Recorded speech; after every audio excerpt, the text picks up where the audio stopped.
Welcome to our newest episode of KgnMixology.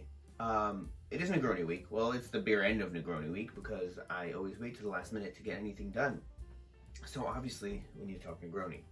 Now, Negroni is possibly the least popular cocktail in the kosher world, mainly because two of the three ingredients involved in Negronis are Sweet Vermouth and Campari. Campari, which you can only find kosher in Israel, and Sweet Vermouth, up until very recently, you could only find kosher in Israel.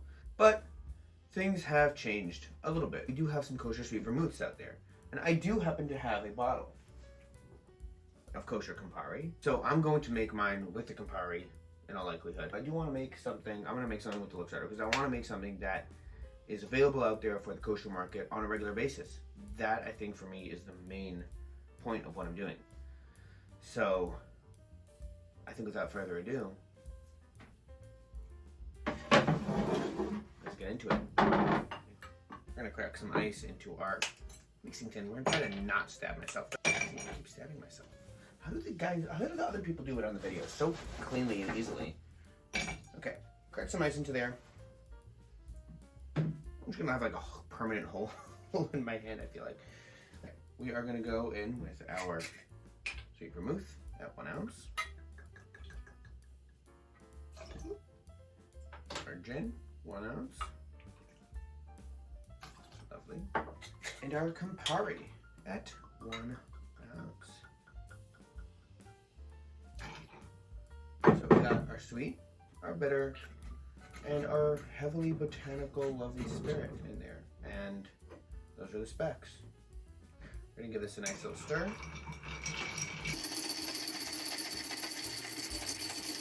We're gonna grab our glass. We're gonna strain that out over our nice beautiful clear ice cube.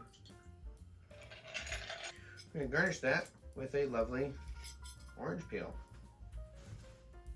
Not a regular orange peel, but a lovely. And yes, this kind of garnish is so necessary. It adds a huge amount to the cocktail. I want to lay it across the top of the ice cube because I want that flavor profile to just be there the whole time. And we taste.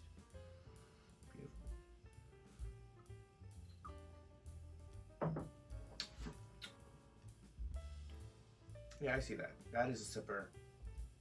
The bitter flavor is muted to the right amount. It's bitter, but it's really nice. It's balanced. The botanicals are all there. The sweetness comes through. It's an intense, flavorful cocktail, and there's a reason it's very popular. And I think that reason is now apparent to me. It's growing on me so quickly. I'm gonna make something a little bit different. Bear with me on this. I've seen out there a classic riff of a Negroni being a coffee-based Negroni. So a lot of people, they steep it in coffee beans to add a coffee profile. Maybe you add a little bit of a coffee amaro or something. You kind of switch up, you add a little coffee in there. I want to serve it over a coffee ice cube because I'm working with a lovely company, ColdBruh.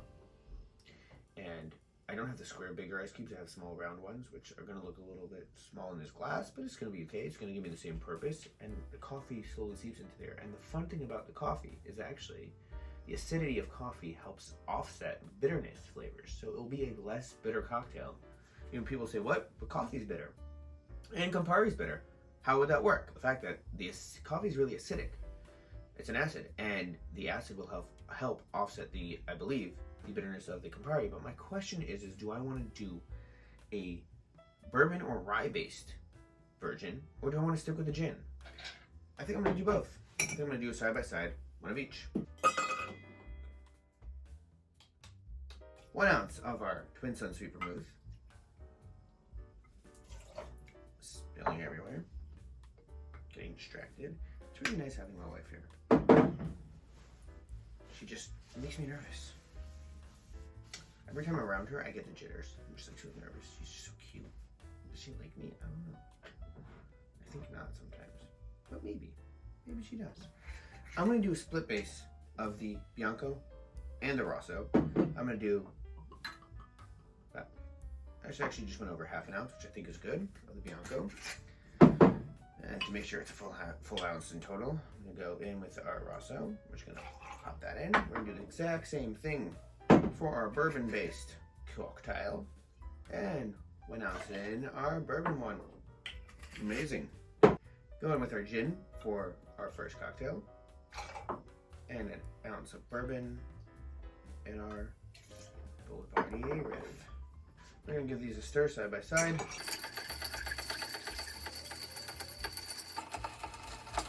And we're going to pop in our coffee ice cube.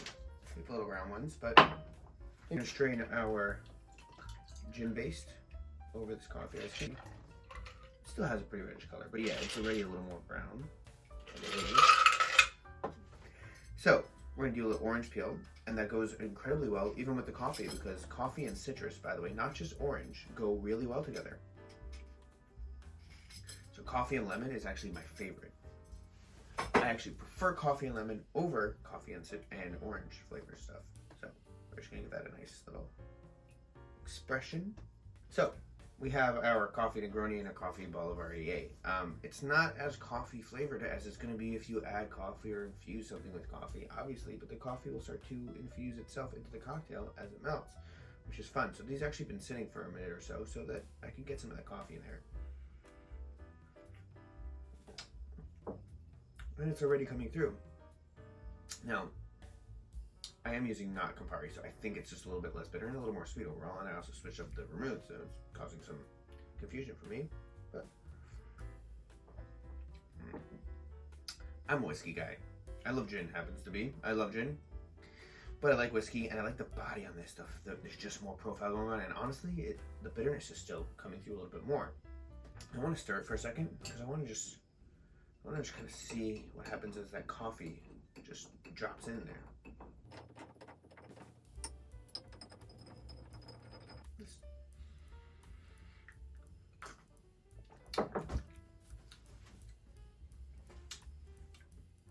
Okay, yeah, so exactly what I thought would happen. It balanced it out tremendously. The coffee is not so far noticeable, honestly, but it is really balancing the other flavors. The slight bitterness and the acidity is actually cutting into the sweetness and to the bitterness of the ingredients. Yeah, this just plays into some of those old-fashioned style flavors, and this one I'm actually getting the coffee more in the bourbon one. Yeah, I love how that plays in. So I want to see as it's melted down a little bit. You lightened up the flavors. I want to try something a little crazy. Look at that, isn't that gorgeous?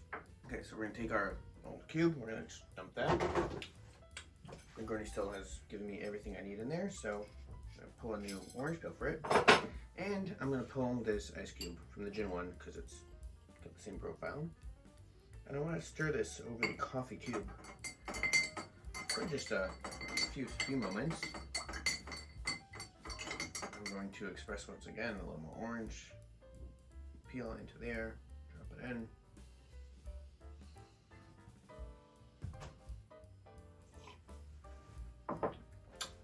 Okay, so let's wrap this up real quick. I just threw one of the coffee ice cubes into the regular Negroni, and it's still more bitter than using the Luxardo. So honestly, if you're not a big bitterness person, you will find these two to be more palatable for you than the classic Campari. However, it's a lovely cocktail, and I think that even with this one, the coffee cube is helping to cut into some of the intense, rough flavors and making it really just nice and a little more even keeled. All in all, using our coffee ice cubes as a riff is honestly great. All in all, I very much enjoyed my classic Negroni, and putting in that coffee ice cube later, another just slight change that I enjoy, especially because I like a little coffee flavor and I like the way they interact together. And also, while using the Campari, the Luxardo version, and using this Sweet Vermouth from Twin Suns, I got a sweeter cocktail, a little less bitter, but still, you can very much tell that it is a Negroni. But all great. Happy Negroni week. Thank you for watching. Thanks for being a part of it. Thanks for liking and subscribing. Go ahead and check out our other videos.